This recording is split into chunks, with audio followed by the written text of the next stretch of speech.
Hello friends, मेरा नाम उत्कर्ष है और एडिशिव क्लासेस में आपका स्वागत है। जैसा कि हमने लास्ट वीडियो जब बनाई थी तो आपको मैंने बेसिक कंसेप्ट ऑफ इंग्लिश के बारे में कुछ हल्का सा ओवरव्यू दिया था। ठीक है, तो आइए दोबारा शुरू करते हैं और आगे आपको बताते हैं कैसे। जैसे हमने आपको लास्ट क्लास में समझाया था कि सेंटेंसेस के बारे में समझाया था कि सेंटेंसेस जो होते हैं वो दो तरीके के होते हैं, एक होता है एक्शन और एक होता है नॉन एक्शन।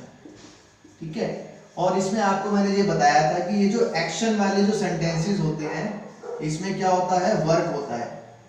जहां पे वर्क होता है वहां पर क्या होता है, टेंस होता है। ठीक है, और नॉन एक्शन में आपको क्या बताया था कि ये वो सेंटेंसेस है जहां पर वर्क नाम की कोई चीज नहीं है। जब कोई वर्क नहीं है तो कोई भी आपका टेंस नहीं है। ठीक है जी, तो इससे आगे अब आपको आज पढ़ाएंगे हम लोग। देखिए सेंटेंस को बनाने के लिए सबसे पहले क्या होना चाहिए, सब्जेक्ट होना चाहिए। ठीक है स्टूडेंट्स, और सब्जेक्ट के बारे में मैंने आपको बताया था कि इसकी पहचान होती है कौन से।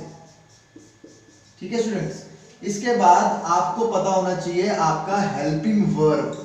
हेल्पिंग वर्ब कौन कौन से होते हैं, इज हो गया, एम हो गया, आर हो गया, वॉज हो गया, वर हो गया, हैज हो गया, हैव हो गया, हैड हो गया। ये सब क्या होते हैं, ये सब आपके हेल्पिंग वर्ब्स हैं। हेल्पिंग वर्ब्स के बाद आपको पता होना चाहिए आपकी मेन वर्ब। मेन वर्ब क्या होती है स्टूडेंट्स, मेन वर्ब होती है आपका वर्क। ठीक है, उसके बाद आपको पता होना चाहिए ऑब्जेक्ट। क्या पता होना चाहिए, ऑब्जेक्ट। ऑब्जेक्ट की पहचान भी मैंने आपको बताई थी लास्ट क्लास में, कहां से होती है, किससे होती है, कहां से होती है। मेन वर्ब जो होती है वो एक वर्क का काम करती है और साथ ही साथ वर्ब का भी काम करती है। ओके, आज हम इसके बारे में और डिस्कस करेंगे जो नॉन एक्शन सेंटेंसेस हैं। देखिए आगे, नॉन एक्शन सेंटेंसेस को बनाने के लिए मैंने आपको बताया था कि प्रेपोजिशन का बहुत बड़ा यूज है। देखिए लास्ट क्लास में मैंने आपको पार्ट ऑफ स्पीच भी सिखाया था कैसे बनाते हैं, तो थोड़ा सा और इसके बारे में डिस्कस करेंगे। जैसे मैंने आपको लास्ट क्लास में बताया था कि use of is am are. अब इज एम आर का जब यूज करते हैं तो आपको ये पता होना चाहिए कि इज कहां कहां लगता है, एम कहां कहां लगता है, आर कहां कहां लगता है। देखिए इज जो है आपका ही के साथ, शी के साथ, इट के साथ, नेम के साथ, इनके साथ क्या लगता है आपका, इज लगता है। आई लगता है आपका एम के साथ, किसके साथ, एम के साथ। और we, you, they, we you they के साथ क्या लगता है स्टूडेंट्स, आपका आर लगता है। ठीक है, बहुत सारी चीजों के साथ क्या लगता है, आर लगता है। तो आइए थोड़ा डिस्कस करें।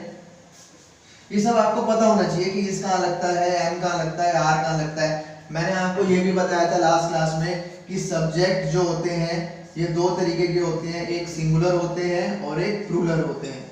सिंगुलर के अंदर क्या क्या आता है, सिंगुलर के अंदर आता है ही, शी, इट, नेम, ये सब सिंगुलर के अंदर आते हैं। प्लूरल के अंदर आता है वी, यू, दे, ये सब प्लूरल के अंदर आते हैं, और आई। ठीक है, ऐसे भी कहते हैं कि जो थर्ड पर्सन होता है वो क्या होता है, सिंगुलर होता है। जैसे थर्ड पर्सन का मतलब जैसे ही हो गया, शी हो गया, इट हो गया, नेम हो गया, ये सब क्या होते हैं, थर्ड पर्सन होते हैं। इसके बारे में आगे डिस्कस करेंगे। देखिए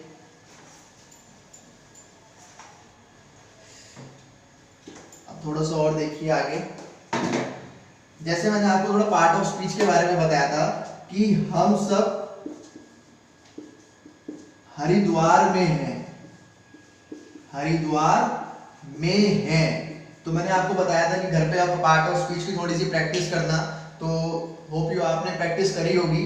देखिए पार्ट ऑफ स्पीच के अंदर सबसे पहले आपको पता होना चाहिए कि आपका सब्जेक्ट क्या है। तो सब्जेक्ट की पहचान क्या होती है, कौन से होती है, तो हम सब मतलब कौन, कहां पर है, ये हो गया आपका ऑब्जेक्ट। ठीक है, और ये क्या है, ये आपका हेल्पिंग वर्ब है, और में क्या है, ये आपका प्रेपोजिशन है। देखिए हो गया पार्ट ऑफ स्पीच। आपने इसको अलग बताया, इसको आपने अलग बताया, इसको आपने अलग बताया, इसको आपने अलग बताया। तो इन सब को जब आप अलग अलग करके बताते हैं तो उसमें ये क्या बनता है, आपका पार्ट ऑफ स्पीच बनता है। तो क्या बना, हम सब हरिद्वार में हैं।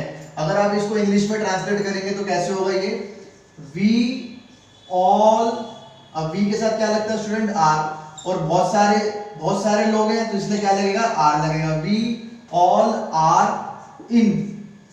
अब हरिद्वार के अंदर है तो इन लगेगा, इन हरिद्वार। ठीक है स्टूडेंट, कितना इजी था ट्रांसलेट करना, बस थोड़ी सी बेसिक नॉलेज आपके पास होनी चाहिए। ठीक है, वी ऑल क्या है आपका, ये सब्जेक्ट है, ये हेल्पिंग वर्ब है, ये प्रेपोजिशन है, ये क्या है आपका ऑब्जेक्ट है। अब देखिए ये कौन सा सेंटेंस है, ये नॉन एक्शन सेंटेंस है। नॉन एक्शन क्यों है, क्योंकि इसके अंदर मेन वर्ब नहीं है। मेन वर्ब का मतलब क्या है, इसके अंदर कोई भी वर्ग नहीं है, कोई भी वर्ग नहीं है तो कोई भी टेंस नहीं है। तो इसको आपको ध्यान से समझना है, इसको आपको ज्यादा इसकी प्रैक्टिस करनी है। ठीक है, अब बात करते हैं, आइए कि थोड़ा सा अगर हम बात करें कि सर अगर प्रेपोजिशन नहीं होता तो क्या इसकी सेंस बनती। देखिए इसकी सेंस बिल्कुल भी नहीं बनती। क्यों, क्योंकि हमने क्या बोला था, हम सब हरिद्वार में हैं, हरिद्वार में है, और मैं क्या बोल रहा हूं, क्योंकि इसके अंदर प्रेपोजिशन है तो इसकी सेंस बन रही है। अगर इसमें प्रेपोजिशन नहीं होता तो इसकी सेंस बिल्कुल नहीं बनती। क्यों, क्योंकि हम सब हरिद्वार हैं। अब भैया हम सब हरिद्वार हैं तो भैया सारे लोग आ जाओ फिर हमारे अंदर, ऐसा नहीं बन सकता ना, सेंस ही नहीं बनेगी। ठीक है, तो प्रेपोजिशन होना बहुत जरूरी है। तो आइए थोड़ा डिस्कस करते हैं प्रेपोजिशन के बारे में। इसका मतलब देखो सेंटेंस के अंदर से ही समझ में आता है कि कई सारी चीजें होनी चाहिए। देखो एक सेंटेंस के अंदर आपको हर चीज पता चलेगी कि नाउन क्या है, प्रोनाउन क्या है, एडवर्ब क्या है, एडजेक्टिव क्या है, तो वो भी मैं धीरे धीरे डिस्कस करूंगा। अभी आपके सामने क्या निकल के आ रहा है, प्रेपोजिशन निकल के आ रहा है। इसका मतलब क्या होगा कि सेंटेंस को समझने के लिए सबसे ज्यादा जरूरी क्या है, प्रेपोजिशन है। तो आइए बात करें प्रेपोजिशन के बारे में।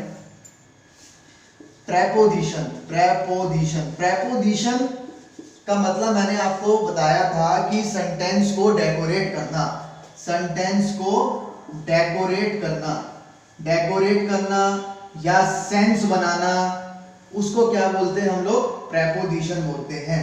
तो आइए थोड़ा सा डिस्कस करेंगे प्रेपोजिशन के बारे में।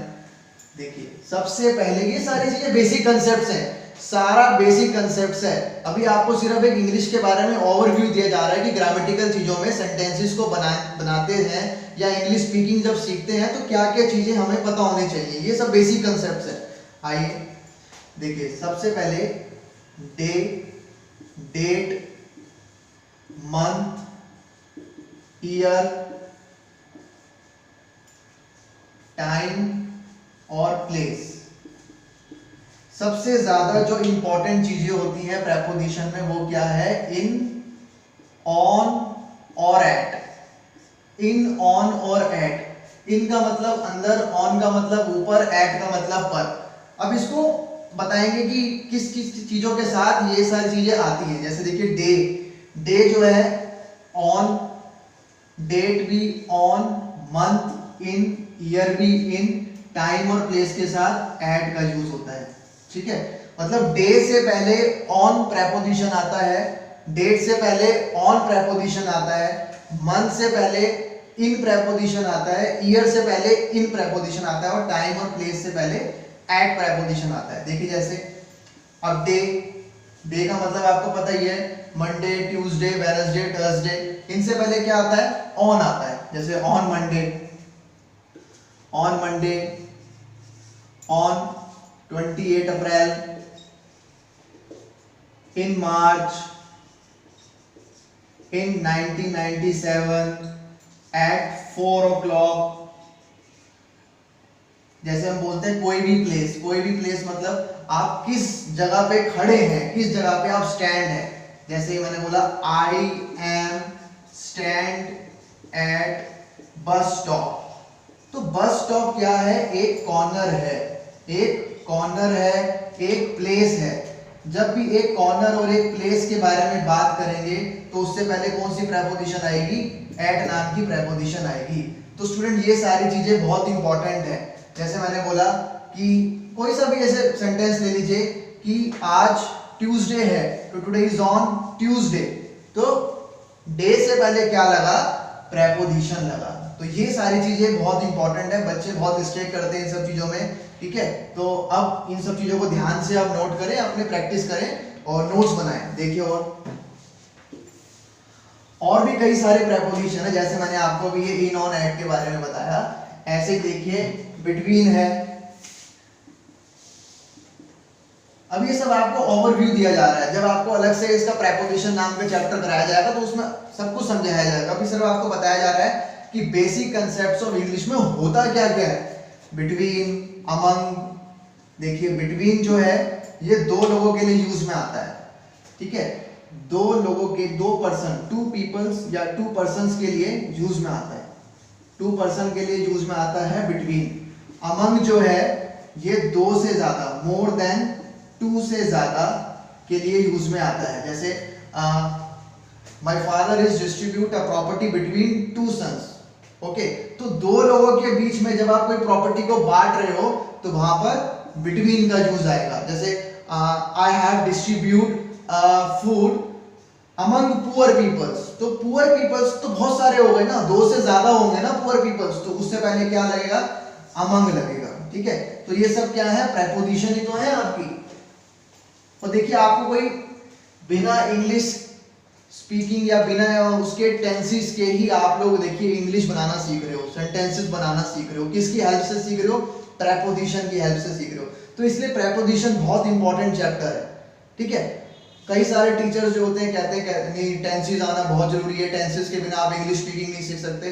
ऐसा कोई जरूरी नहीं है, टेंसेस है, मस्ट है, वो ग्रामेटिकल चीजों के अंदर बहुत जरूरी है और आने भी चाहिए। ऐसा नहीं है कि टेंसेस आने नहीं चाहिए, लेकिन टेंसेस के बिना भी आप और भी चीजों से इंग्लिश के सेंटेंसेस आप बना सकते हो।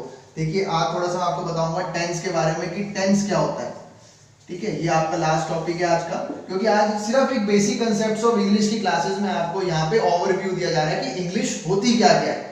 जब आप इसको अलग से जब पढ़ेंगे, अलग अलग चैप्टर करके पढ़ेंगे तो आपको ब्रीफली डीपली नॉलेज भी दी जाएगी, ठीक है। टेंसेस, टेंसेस के अंदर दो चीजों का बहुत ज्यादा इंपॉर्टेंट रोल है। पहली बात तो है टाइम का और दूसरी बात है वर्क का। टाइम और वर्क को मिला के ही क्या बनता है, टेंस बनता है। समय, कितना समय, कितना वर्क, कितना समय के अकॉर्डिंग कितना वर्क, उसको सबको जोड़ के क्या बनता है, टेंस बनता है। इसका मतलब टाइम और वर्क जहां पर होंगे वहां पर क्या होगा, टेंस होगा। कैसे, अब टाइम और वर्क सर आप समझ नहीं आया बिल्कुल भी। देखिए मैंने वर्क और टाइम के बारे में बात करी, इन दोनों को मिला के क्या बना रहे हैं हम लोग, टेंस बना रहे हैं। टाइम क्या है, समय, समय प्रेजेंट, पास्ट, फ्यूचर, ये सब क्या है, ये सब समय ही तो है। वर्तमान, भूतकाल, भविष्य, ये सब क्या है, ये सब समय की बात ही तो करेंगे हम इसमें। वर्क के अंदर क्या है, वर्क के अंदर आता है आपका indefinite, continuous, perfect, perfect continuous, ये सब क्या होते हैं आपके, ये सब आपके वर्क होते हैं, ठीक है। तो वर्क और टाइम को जोड़ के ही क्या बनाया गया, टेंस बनाया गया कि कितने समय में कितना वर्क हुआ, कब हुआ, किस टाइम हुआ, ये सब चीजें हम टेंसेस के ऊपर बात करते हैं, ठीक है। थोड़ा सा फटाफट मैं आपको बताऊंगा और उसके बाद आपको बताया जाएगा किस तरीके से चैप्टर्स और आगे हम पढ़ाएंगे। देखिए इंडेफिनेट के बारे में बात करें तो इंडेफिनेट का मतलब होता है अनिश्चित, मतलब कोई भी चीज पक्की नहीं है। डेफिनेट मतलब कोई भी चीज जब पक्की होती है उसको डेफिनेट कहते हैं, इनडेफिनेट मतलब अनिश्चित। इसके अंदर क्या है कि हैबिट, रूटीन, ये वाली चीजें आती हैं। हैबिट हो गया, रूटीन हो गया, कमेंट्री हो गई, कोई हिस्टोरिकल कंसेप्ट हो गया, ये सब चीजें किस में आती हैं, ये सब चीजें आती हैं आपकी इंडेफिनेट में। Habit, routine, commentary, historical concept, ये अभी मैं इसके रूल्स नहीं बताऊंगा आपको, सिर्फ अभी बता रहा हूं कि इसके मतलब क्या होते हैं। आने वाली वीडियो में इनके बारे में फिर इसकी रूल्स के साथ हम पढ़ेंगे। अभी सिर्फ बताया जा रहा है कि इंडेफिनेट मतलब habit, routine, commentary, historical concepts को हम क्या बोलते हैं, इंडेफिनेट बोलते हैं। ऐसे ही मैं आपको बताऊंगा कि कॉन्टिन्यूस को क्या बोलते हैं।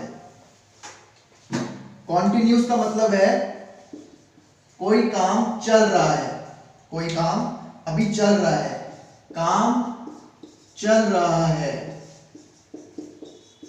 उसको क्या बोलते हैं हम लोग, कॉन्टिन्यूस बोलते हैं। ऐसी क्या होता है, परफेक्ट होता है।